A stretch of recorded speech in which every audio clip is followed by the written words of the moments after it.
first and foremost, I would like to thank the IRCAM that I can talk to you about that speakers. It's a great honor and a joy for me. At the same time, I apologize that my English is not that perfect, so I have to read that lecture. It's my first presentation in English. Yeah, as you said, I've been a musician since my 7th years, playing piano and so. In addition, I'm a sound engineer, researcher and inventor, and made my FD in psychology. And then 2015, I started my own business in developing and manufacturing of omnidirectional speakers. Before that, I was the chief developer of omnidirectional manufacturer in Germany, in a scene rather well known, and I was the chief developer. And in 2010, I developed one of the best omnidirectionals that could be obtained at that time. So today I would like to talk to you about omnidirectionals like this,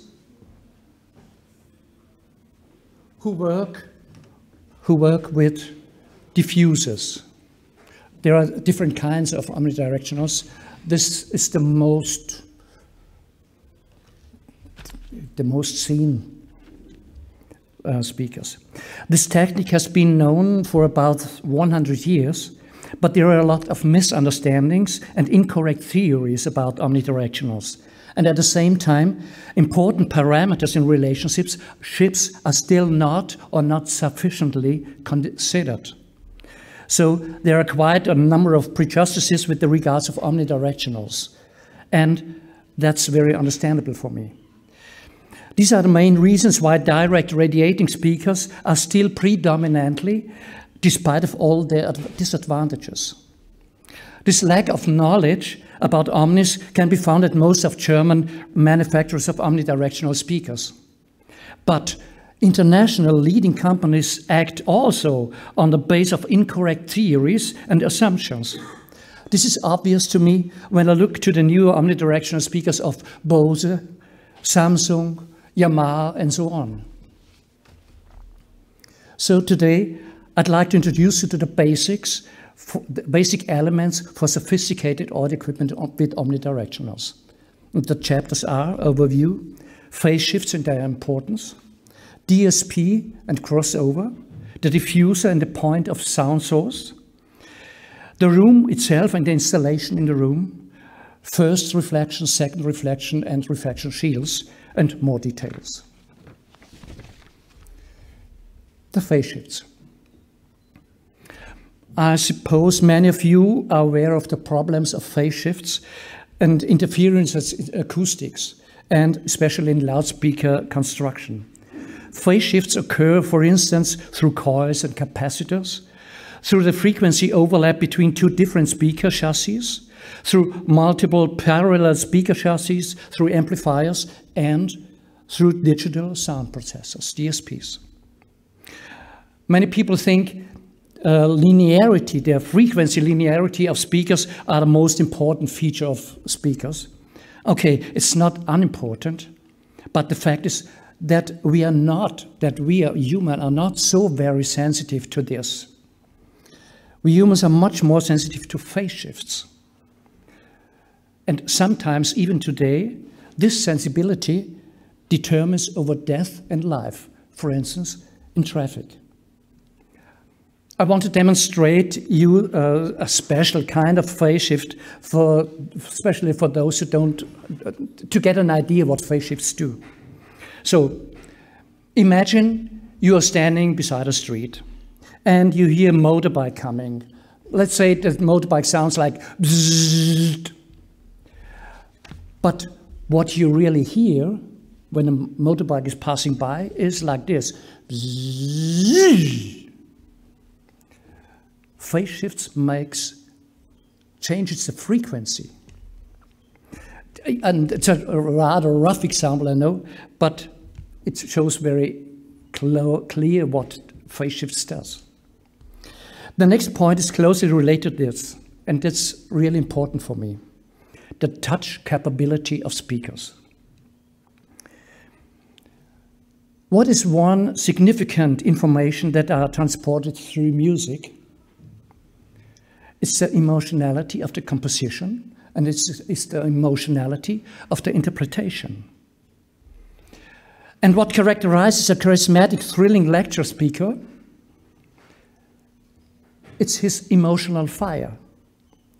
Of course, the content and the good presentation structure are important too, but this only becomes efficient when the lecturer reaches his audience emotionally.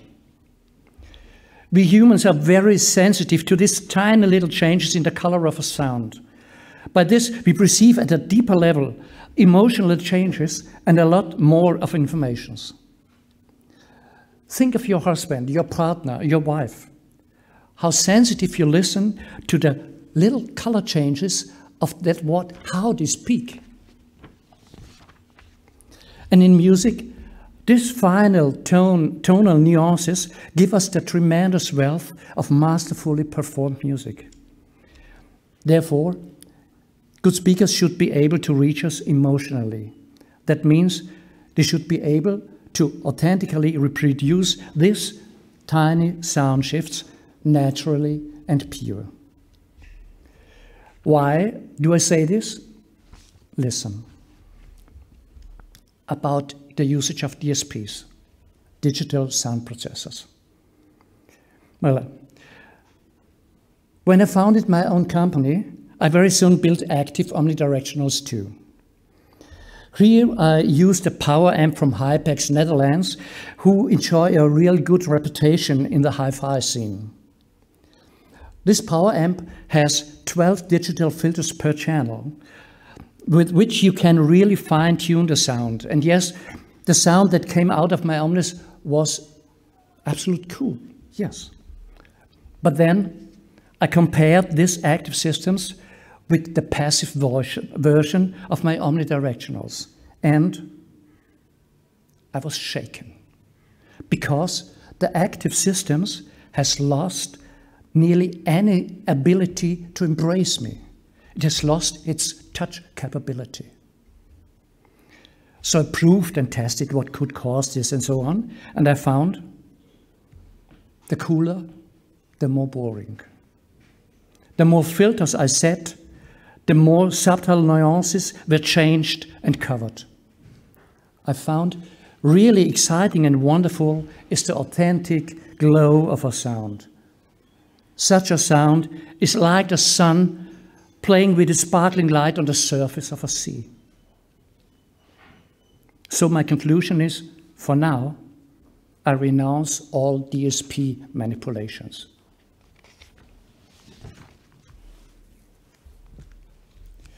The crossover. But which crossovers can I use then? Okay, one, I take care that the speaker chassis already have much of the characteristics and linearity I need. So I can run the crossover on 6 dB. That means I don't need so much more elements, so much capacitors and so on. Second, to harmonize phase shifts caused by capacitors and coils, I incorporate quartz crystals into the crossover because they synchronize the work of the electronic components. Besides, I've obtained a patent for this, plus some more patents around and about omnidirectional speakers. Number 3, I design our speakers in a way so that the frequency range between about 500 and 5000 Hertz is covered by one single loudspeaker to avoid all phase shifts and interferences in this important range. Because in this range, our ears are most sensitive in terms of voice tracking, phase shifts, and our own orientation. I learned to make it simple, ingeniously simple. The diffuser. The diffuser is one core element of this omnidirectionals.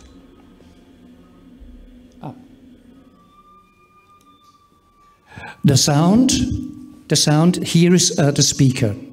Do you see me? Here's the speaker, the sound going straight to the diffuser, and from here the diffuser radiates the sound 360 degrees in the room. An error that is made by many companies. The surface of the diffuser is concavely curved. This is a typical original diffuser of a German company where I worked before. It's concave, it's a double diffuser, concave curved. And this concave curvature is really unfavorable because the sound coming up, hitting here, goes there up. The sound from the speaker coming here, hitting here, goes there. And so they cross over, and that makes interferences, and a lot of interferences.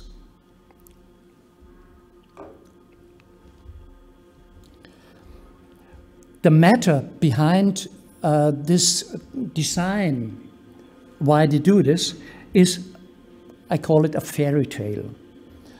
They think it is an optimum when the sound is distributed spherically into the room. That's spherically. And that's why so many diffusers have that concave curvature. The mid-range coming from up below, the tweeter coming from high, and then tweeter goes up, middle goes down, and so we get spherical. But the second thing that happens, that all the sound that's going that high, especially when here's a tweeter, we have a great loss of high frequencies in that case. And another important thing, I demonstrate it here. I have to tap. When it's reflected spherically, then the center voice in an audio CD or so should be here. But in fact, when it's radiated spherically, then the center voice is a radius higher. It's up there.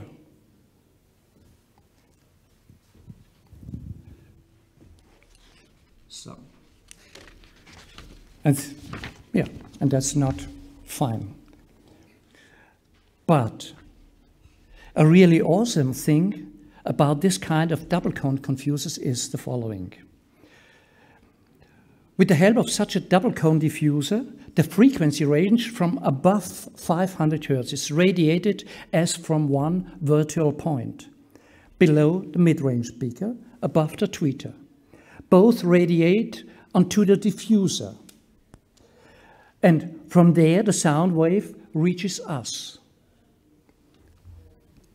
That means, for us, the sound is coming virtually from the center of this diffuser.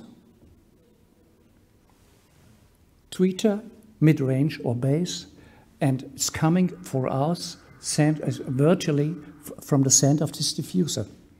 And we have a real virtual point sound source. And that way we achieve a perfect locatability of all voices and sounds, touching and beautiful. By that well-designed omnidirectionals, we don't have anymore the so-called sweet spot. The sweet spot becomes at least a sweet line. That means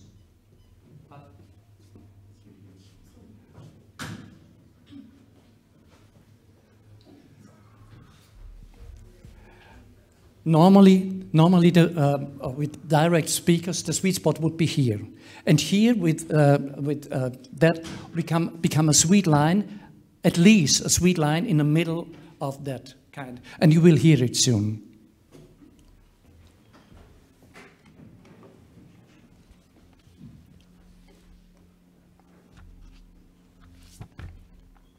So, how do I design our diffusers? Well, Ours are 360 degrees diffusers too, of course. In addition, they are vertically designed in a way that the sound goes exactly to where it's needed. We can do this by changing that angle. I show you two different ones. The angle is different. The diameter is different. And furthermore, the diffuser surface is not concave, but straight, or maybe you see it, it goes a little bit like that and that. So I don't use any concave curved diffuser, but straight or lightly convex.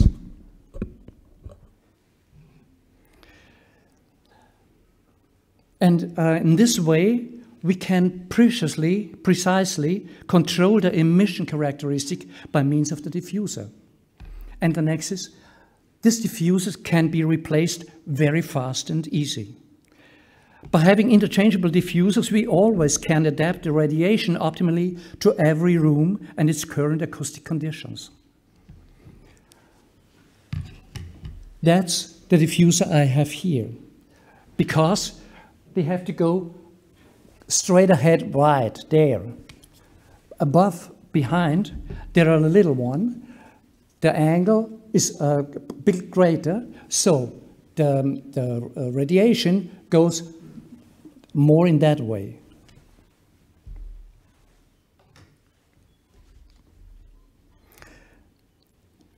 And as a result, we have no interferences and no significant power loss. We get a perfect locatability of all sounds, instruments and noises, central placed voices where they belong to and not high above, and a wide open acoustic room of great transparency. Now I'd like to demonstrate you this acoustically. I've here a simple, really simple Dynavox amplifier. Bass and treble are 12 o'clock, nothing. And we have 4 speakers, 6 speakers, 2 bass, 2 satellites here, and satellites over to up to. They are switched left, left, right, right. That's all. So listen and listen to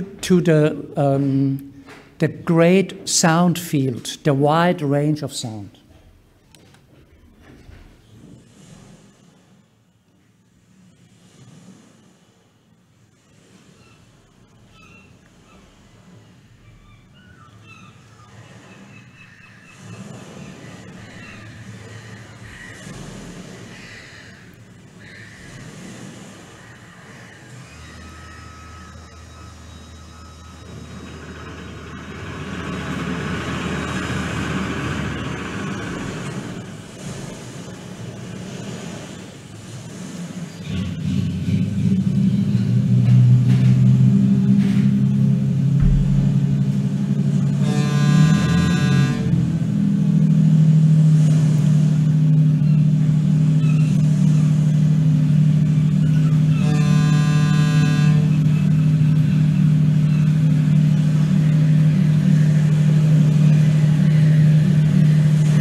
Now to the room. Unlike with direct radiating speakers, and also different from wave field synthesis and so on, here with Omnis the room is deliberately included. It's no longer a disruptive factor. Why? An example. When I listen to binaural recordings via good omnidirectionals, which is very nice, by the way, and if you hear these binaural recordings alternating via headphones, then you will experience that the recording via omnidirectional sounds beautiful and touching. Via headphones, however, rather distant and sterile. At least as significant is the following. When listening, for instance, to a classical symphony via direct radiators, or just now that, then the orchestra is squeezed in between, normally squeezed in between the two direct radiators. Played by good omnidirectionals, the acoustic space goes left and right, wide beyond the speakers, and becomes phenomenally big and beautiful.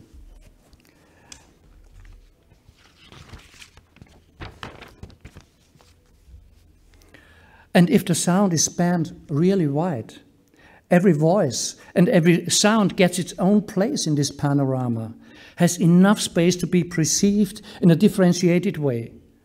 The whole sound field becomes a lot more transparent, even with a simple stereo setup. And one more thing is, you will feel safe and secure with omnidirectionals because your optional sense of space fits to the space you hear. No more confusion about that. Next topic is, how do we place omnidirectionals in the room? The basic elements are, in short, since the room is such an essential element for omnidirectionals, it is important that for both speakers, the wall of the first reflection has the same distance, and that both walls are acoustically approximately the same. Second, avoid placing omnidirectional speakers in a corner. If it has to be a corner, place the speakers close to the first corner and at least 1.5 meters away from the second corner, the second wall. That's what I did with this one. Here it's very close, here too. The reflection situation is not exactly the same because we have here a curtain and here is rather hard. But the first reflection is about the same. Yeah.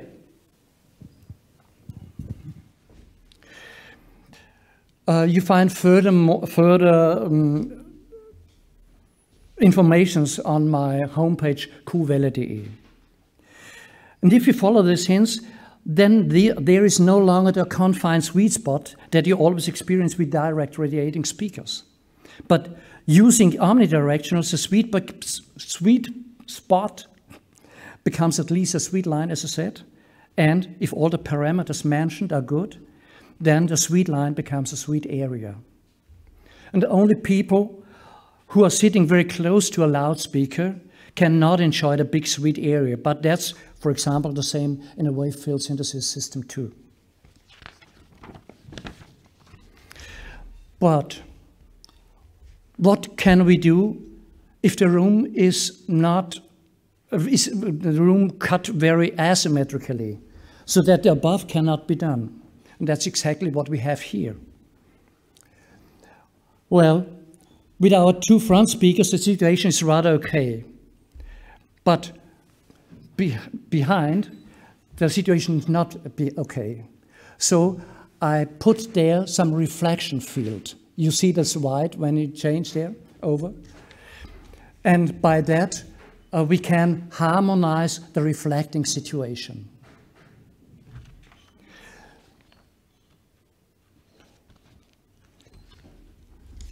For bass systems, it's the same with normal speakers. But let me say that these bass speakers are a new development of us. And here I want to introduce you my wife and partner, Annette Peters. She helped me very much at that invention. There are furthermore things, and it seems I have to finish. Okay. You listen one more thing. It's a classical thing, Sanson, Carnival of the Animals, Finale. And here I stop. Thank you for listening. And please listen to the sound.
Okay. Thank you very much.